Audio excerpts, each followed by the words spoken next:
for the students who may not know, this third-year residents in our program are required to present a grand rounds on a topic that they've chosen and work up ideally with the faculty member assisting them, and so that's sort of part of their graduation requirements.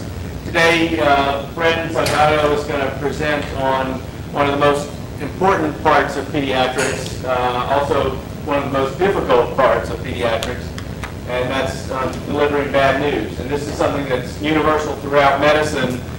Pediatrics is a little different because 99.99% of our patients survive and grow up to adulthood despite what we do. And so delivering bad news is an unusual part of pediatrics because we have such great vaccines and we have such great pediatricians and all those kind of things. But it is critically important, and it's a part of pediatrics that we have to always remember in the big picture. The death of a child in particular is something that many marriages don't survive. And we have to be cognizant of that. And so Brandon's going to highlight parts of the delivery and the process and the considerations in different circumstances that hopefully all of us will learn from. So, thanks, Brandon. Can y'all hear me? Is that good? All right. Okay, so delivering bad news. I decided to pick this topic for Grand Rounds because I remember last year being in the PI and having kids come in that died, or you have to talk to the parents about getting a DNR, and the first time I did that by myself, I was terrified. And also, apart from work, just in my personal life, in August, my uncle died, and whenever he died from injuries from a car accident, I went to the hospital. The neurosurgeon came in and said, "We're not going to be able to do anything else." And then my aunt said, "Well, you go tell your cousin." And so I was terrified. My cousin's 11, and I really didn't know. I don't think I was that prepared to do it, but he made it easy on me because he already knew what was going on because everyone was crying.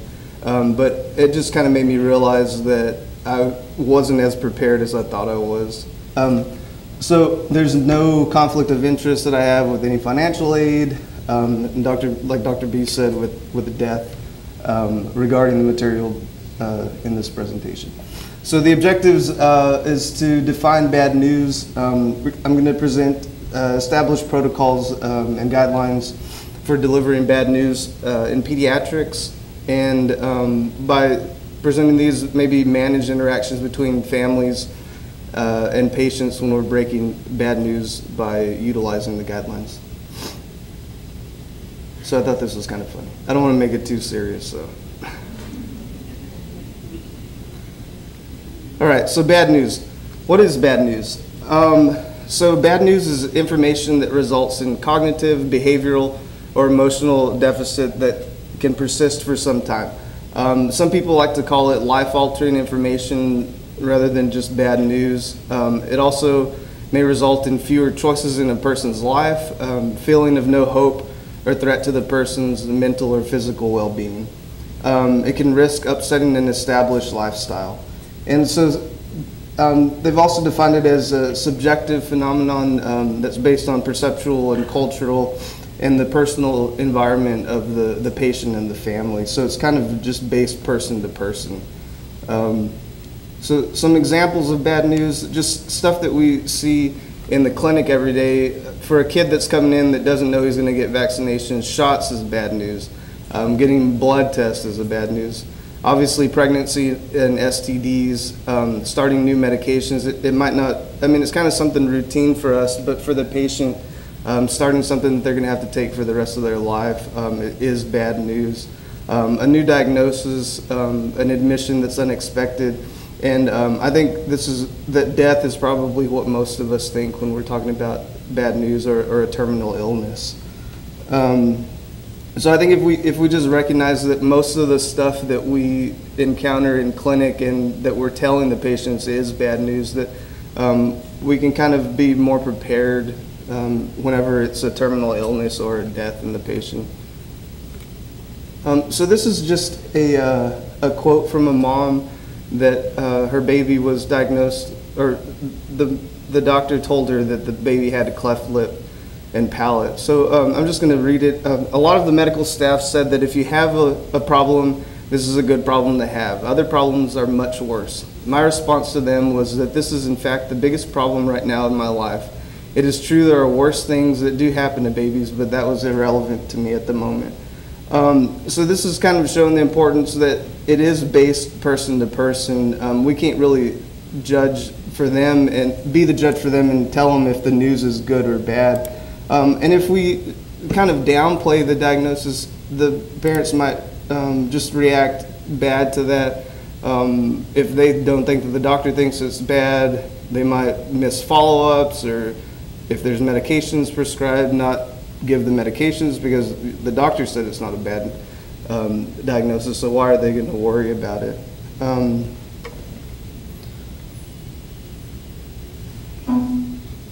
This isn't working. Okay. All right. So it's really important that we have protocols for delivering bad news in pediatrics, and some of the reasons is that a lot of the times I think we're kind of scared when we're delivering bad news to parents and the families. We kind of are afraid to express our own emotions. Sometimes think that we don't know all of the answers that the parents are going to have, or that we're kind of taking the hope away from patients and families. And I think there's some studies that I'm going to go over in a minute, and it shows that there is lack of training, which will lead to the lack of confidence when we're actually interacting with the parents and the patients. And it showed that we can improve experience for the families and patients by just practicing protocols and knowing about them, by decreasing emotional stress during these times, and increasing understanding of diagnosis, and just letting the family be able to have more understanding of information when it's first presented. So this is a study that was done in pediatrics in 2006. So it was done to kind of characterize the pediatric residents' perceived educational needs for palliative care. And as you can see, this was just a questionnaire, and in this program there was no palliative care training that existed before this. So it talked about these 5 categories, discussing switching to a palliative approach in kids, discussing life-threatening illnesses, supporting, giving support for dying children and families, and then discussions in preparing for death, and then discussing code statuses in kids. So these down here, I don't know if y'all can see that very well, but they rated it 1 through 5. 1 is that there's no training, experience, knowledge, competence, or comfort that the residents felt that they had. And so for all of these, before they had any kind of training involved, none of them were over moderate. And so what this is for, this column is for the first year, for the interns, and then second years and third years. So what it kind of shows is that even throughout whatever experience they had during the pregnancy, during the residency or pregnancy, that that their confidence didn't improve throughout the years. There's no significant improvement from the intern year to the third year, because like even here, the mean is a little lower than it is in first year. So it just kind of shows the importance of having some kind of training in place. And this was done by a small group, but it still kind of shows that it can be applied to any program. It was like 49 that participated. And so this is another study that was done. It was done in pediatrics. It was communicating bad news. And it was done to determine if the residents would actually improve their skills of delivering bad news by following a protocol and using standardized patients. So the residents were videotaped 2 times. The first time was their baseline, delivering bad news to a standardized patient. And then after that, they got feedback from the standardized patient and were able to repeat the encounter like 4 to 10 weeks afterwards. And what it showed was that after the second encounter and having feedback from the standardized patients, that the residents became more comfortable and their communication and follow-up improved. So it showed that by going through something like this and having feedback, that our comfort level can improve, and we can develop the skills better. So I'm just the next topic is parental expectations, kind of what the parents are expecting when we're giving the bad news. So this is another study I found from Pediatrics. It was physicians and the communication of bad news. It was done to develop recommendations for pediatricians to communicate bad news. And this was done by documenting parents' experiences after they were told that their kids had a cleft lip or palate. And so the parents were given a questionnaire to kind of recount how they felt at that time. It was self-administered, and it was about 100 kids that were involved, and they were all birth parents. It wasn't adoptive parents. And the parents just rated the physician's performance. So this chart, it shows on this side is the parents' preferences of what they would want their physician to be, kind of some of the attributes that they wanted during when the doctor is telling them the bad news. And this is actually what they experienced. So it showed that that the parents wanted the doctor to be caring, confident. They wanted to have a chance to talk, and they want the doctor to make them feel better. But the top 4 or 5, it's around 89 to 95% that parents wanted this. But it shows that during the real conversation that only about 59 to 76 really experienced what they actually wanted. And I think it's also important that the parents said that they did not want the physician to take a lot of time getting to the diagnosis. And I mean, they kind of did a good job. That was one of the things that was actually good.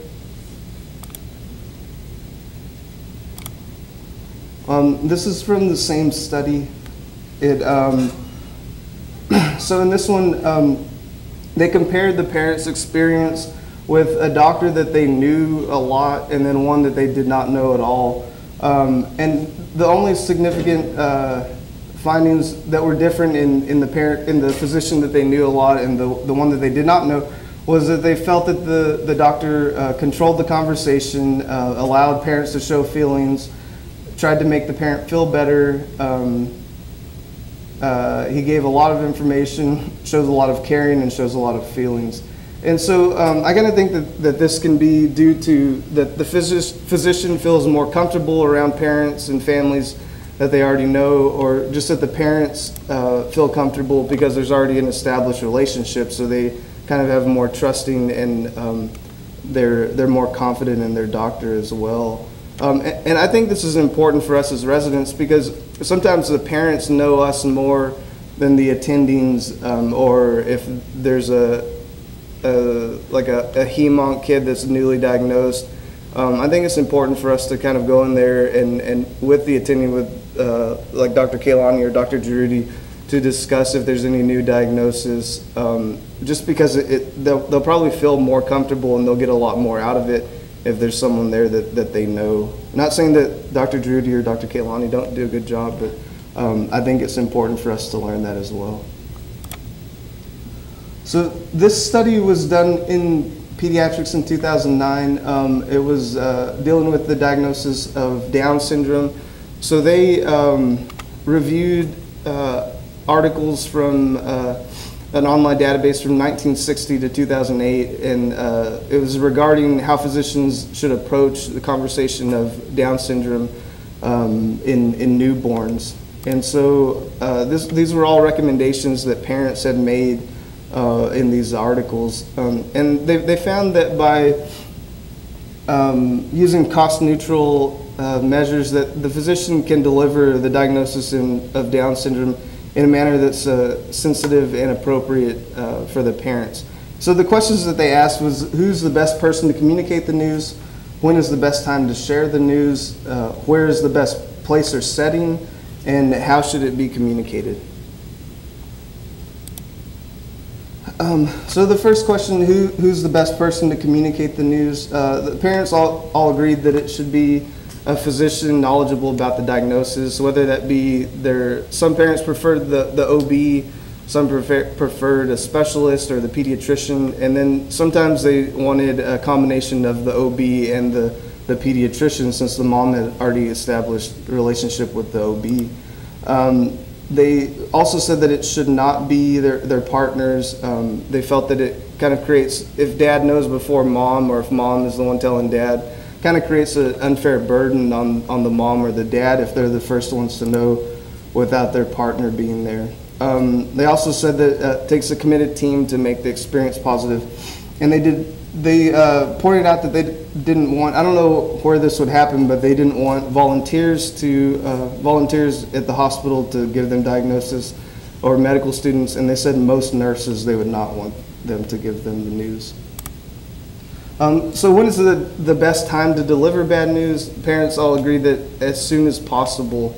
Even when the diagnosis is not confirmed yet, they wanted to know if the physician has a suspicion, especially in Down syndrome, because the parents can kind of tell that something's wrong, that the baby looks different. But they also said to kind of judge it if the mom's still recovering from like a C-section or from anesthesia. You obviously don't want to go tell her at that time. And like I said, most of the moms do recognize that there's something wrong with their baby, and if we delayed the conversation until after we got like a karyotype back, it just creates more unnecessary anxiety on the parents. But they also showed that the percentages of moms receiving the diagnosis of Down syndrome within the first 24 hours has improved from 1973 to 2002, from 35% to 75%. So that's something that has improved. So where's the best place to deliver bad news? So parents reported that they've received diagnosis in private rooms and shared inpatient rooms, in surgical suites, and sometimes even at home over the phone. So they decided that they want a private room where there's no other medical personnel or any patients or visitors. Like I talked about earlier, they want the company of their partner. And then I think it's important that after this, we just kind of have a private place that's dedicated for them to discuss it, just the mom and dad. So what information should be given?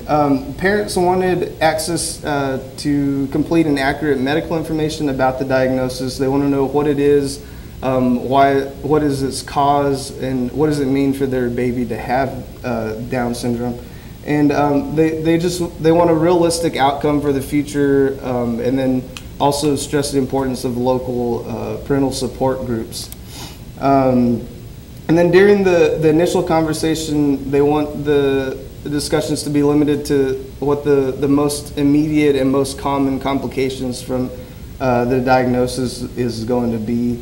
They didn't want the information to be too vague or inaccurate, and they did not like overly pessimistic or offensive terminology. Okay. So how should the news be communicated? Like I said earlier, I think this is probably one of the most important parts. I've already said it 3 times, but both parents should be present. The moms felt a lot better when the physician first went in and congratulated them first on having a baby. They wanted the baby to be present as well whenever that's possible. They also requested sufficient time to receive a thorough explanations and to ask questions. They didn't want to feel like they were rushed. And they thought that scheduling follow-up appointments at that time was important as well. So these are just a few of the most important expectations that I thought came from the parents. They want the physician to be in control of the interaction.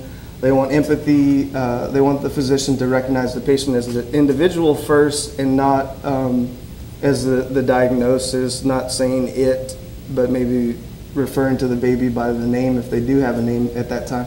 They wanted clarity, privacy, ability of the physician to answer questions, and also emotional support.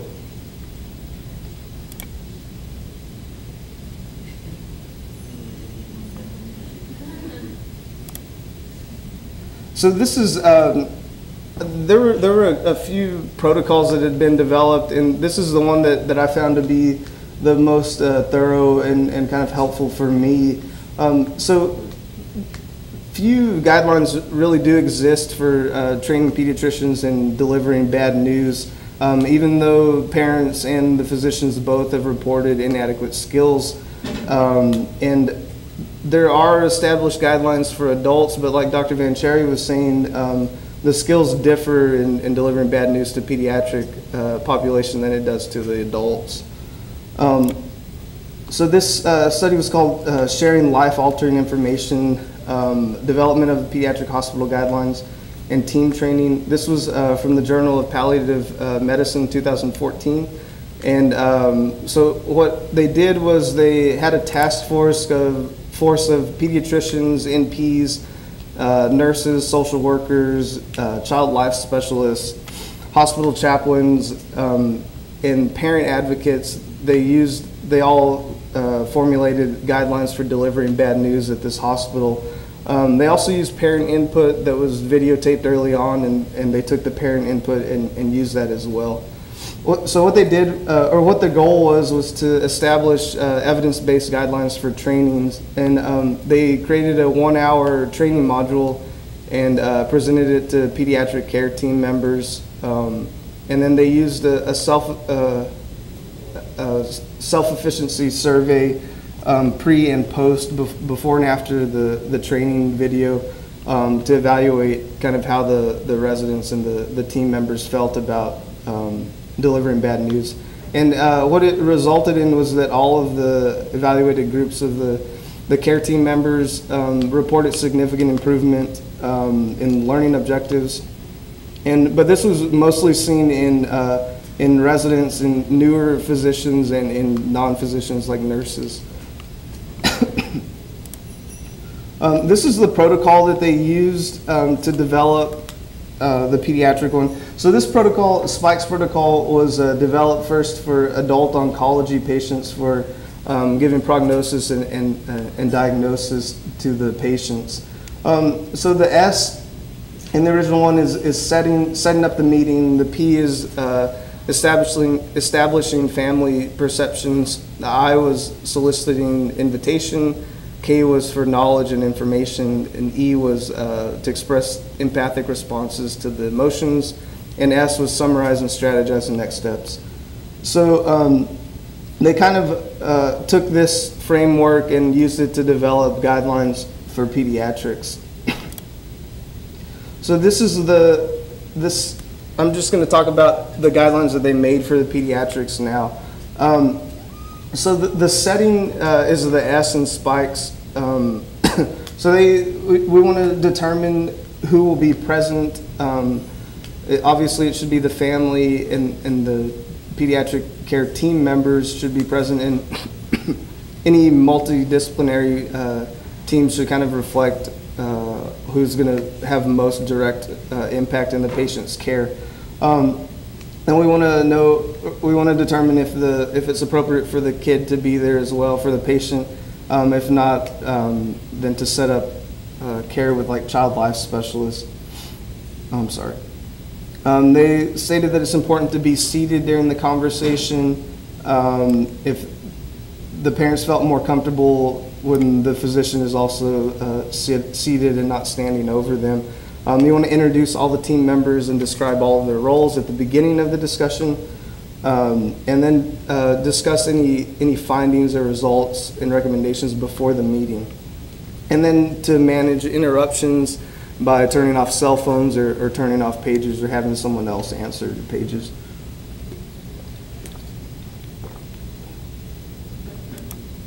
So P in spikes was perception.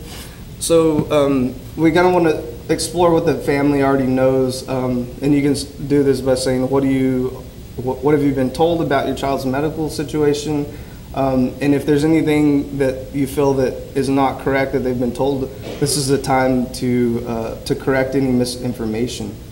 And then we want to tailor the information to the family's level of comprehension. So the I in spikes is involvement. And this was changed, involvement was changed from invitation in the original spikes. And so this is to confirm the meeting agenda, assure the parents that they're going to have other opportunities to meet and talk about the situation, that this isn't the only time that they're going to have. And then just to be sensitive to the family, regarding culture and race, religious beliefs, and socioeconomic background. The K in spikes was knowledge. So we want to start out with a warning shot, like saying, I have some difficult news to share with you. You also want to connect any new information with what the family already knows, and then pace information kind of just limited to a few key points, so you won't overwhelm them all at once. You want to check the family's understanding. When you're sharing the information, you can use visual aids or handouts so they can have with them later. And just avoid any jargon or excessive bluntness. And whenever it's possible, always discuss the positive findings. Don't just make it all the bad things. So E in spikes was emotion and empathy. So we want to use empathetic responses, which could be like, I can see how this would be upsetting for you, or I can tell you weren't expecting this, or just tell them that you were hoping that it was going to be better than this. Also use exploratory questions to kind of clarify what kind of thoughts or feelings they're having by saying, what do you mean, or can you tell me more about how you're feeling? And then using validating responses to let the parents know that the emotions and reactions that they're having, that those are normal, and just let them know that you understand how they're feeling and why they would feel that way. So the S, the last S in spikes, was for strategy, summary, and self-reflection. So you want to talk to the family and see if they're ready to discuss treatment plans and kind of decide what the next steps are going to be. And just let them know that they're going to be involved in all of the care decisions for the child. You want to encourage discussions, offer recommendations for any particular treatments that you've thought about at that time. You want to verify the family's understanding, and you can do this by having them teach back the information that you just gave them. And then kind of balance the hope with the realism and let them know that we can't be certain what the future is going to hold, but just let them know that that there might be some hope, but make it realistic for the future. You want to summarize the goals and kind of create a timeline for treatment. And then if there's any family members that aren't present, offer to help them share the bad news with their family members. At this time, you can also provide support information, like with social work or spiritual care, support groups. And then afterwards, it's important to talk with the whole team and kind of get the emotions and feelings that they're having afterwards, and reflect on anything that was done good or anything that can be improved on for the next time.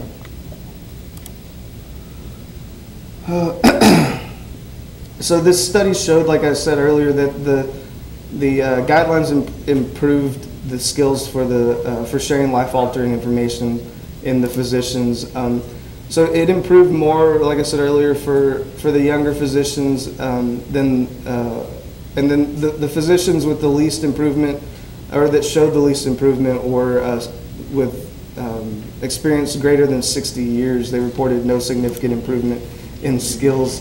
And so in the study, they said that it might be that the physicians just didn't recognize their own ability for improvement. They've done other studies that show that senior oncologists were found to overrate their encounters with the parents compared to how the parents actually felt. But it does show that it's a lifelong learning to develop these skills. It showed that it improved outcomes for the families. It decreased emotional stress, increased understanding of the diagnosis, and they had greater understanding of the information early in the discussion of treatment options.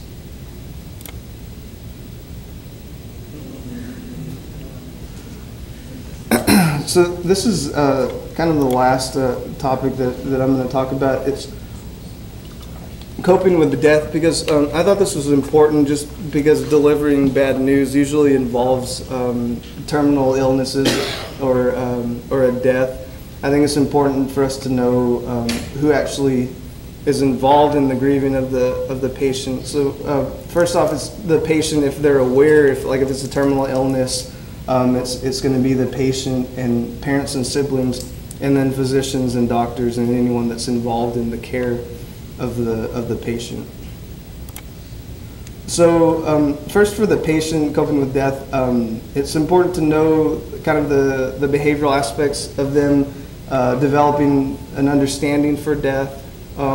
So I think some of the key points, in the kids younger than 2 years of age, they kind of are still using their senses to develop motor skills and to kind of learn about the world. So they're not really going to be able to express too much, but what they do is they'll express their feelings through behavior. So they can kind of feel that the parents are anxious or upset, since kind of some separation from the parents as well. They may kind of withdraw from parents, have decreased activity. They might have decreased responsiveness and appetite as well. And then at 2 to 6 years of age, kids kind of think about death as maybe meaning that a person's not there or that they're asleep. They really don't have the complete understanding of death.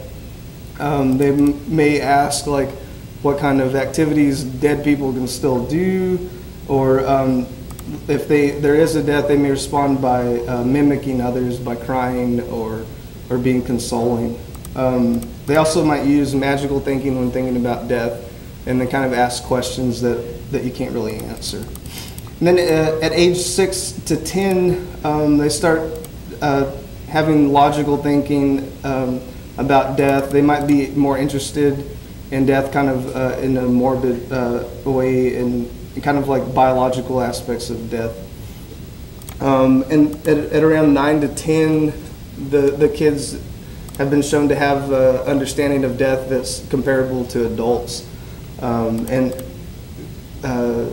knowing that it can potentially happen to them, and that death is final.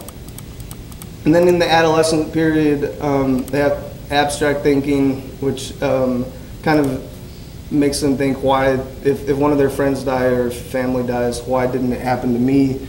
And they tend to kind of challenge death by taking high-risk behaviors, by using with high-risk behaviors. So continuing with the patient, I think these are important questions for us to ask. So with a kid that has a terminal illness, should the patient be told what's happening? If they should be told, who or how should tell the child? And I think it's important for us to encourage the families to talk about illness and outcome. So generally it's agreed that that if a child is dying, that they do a lot better if they know what is happening to them. they've showed that the dying children know what's going on, whether or not they're told. Kids that aren't informed kind of feel isolated or alone because their parents know what's going on. Sometimes they'll give clues, like with playing or drawings or talking about dreams in reference to family members or friends who have died. So kind of approaching how should the child be told, it goes back to the previous slide I had. We have to kind of use the understanding of their knowledge of death to help us adjust our approach to telling them that they're dying. And a lot of the time, the physician might not actually be the best person to tell them.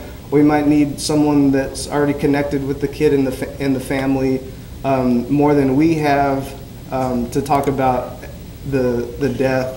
And that might be a nurse to help us talk to them, or a child life specialist as well. So the kids might benefit from actually giving them concrete information about the actual process of dying, but some also might not want to talk about it. It helps to kind of let them leave a legacy for their family. You can help them plan their funerals, plan like the music or what they're going to be buried in. But a lot of them just want a chance to kind of say goodbye to all their family. So it's important to just let them know of the process of dying. So next, the parents and siblings. So every family has their own communication and coping style. So it's important to address the parents' stress before the time of death, kind of letting them know what to expect, letting them know like when the kid dies that they can still have some bodily functions like urinating or sighing, just to let them know that to expect that. And you should encourage the family to be with the child at the time of death, and afterwards let them hold the baby or child and rock them and let them bathe them afterwards. And it's shown that it helps a lot for them to create kind of a memory box with the molds of feet or hands. They can put like a lock of hair or clothing or any personal items and photos. And a lot of parents feel like they need to protect the other siblings that are still living by kind of not telling them about the death or letting them be involved at the hospital. But sometimes this can prevent the other kids from having their own grieving process, and it can kind of develop into complicated grief. So it's important to let the parents know that the surviving kids should be at the hospital. They should be involved in planning the funeral. And like I said earlier, they can also be involved in any outfits that the dying child is going to be buried in, or the burial site, or the music. So the last part, coping with death, is the physician and nurses. So it's been shown that maintaining contact with the family is important, not just for the family, but for ourselves as well. And we can do this by calling the patient, calling the moms or dads, sending cards like at birthdays to let them remember that we remember their child. Or just, and it's also important not just to provide support, but so we can kind of monitor the family, the mom and dad and other kids, to make sure that there's no signs of complicated grief as well. And some pediatricians actually have the family come in a few months later after the death to monitor them and have an appointment with them. I think it's hard for us to kind of determine if we should go to funerals or what our role should be after the death. We kind of feel like we need to kind of disappear from the whole situation, because we might feel that if we're there, then our presence is just a reminder of death for them, because we were taking care of their kid.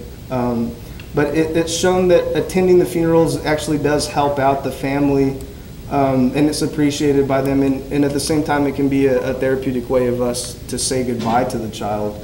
And it's important that we talk about our feelings with any colleagues or families, and to take any breaks away from work that are necessary. And it's been shown that we may experience guilt over the child, that we didn't make the right decisions, but it's important to talk about all of this. And it usually takes pediatric healthcare practitioners twice as long to recover from the loss of a child than it does adult practitioners. And so the summary of all this is perception of bad news can differ from person to person, patient to patient. It just depends on cultural, personal environments of patients. And we just need to remember this when we're delivering bad news, to kind of have this attitude that it might not be serious to us, but it's still really ultimately up to the parents and patients to judge if the bad news is actually significant or not. And I think it's important, the studies showed that we do need some kind of protocol to at least go by and to practice, and it will improve our skills. It's kind of like doing a lumbar puncture.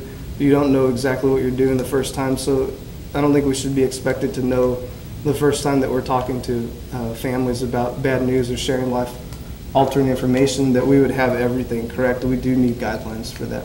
And I think that Spike's, this protocol was very helpful and important. These are my references, and that's it. That's my dog. He was a pumpkin last year.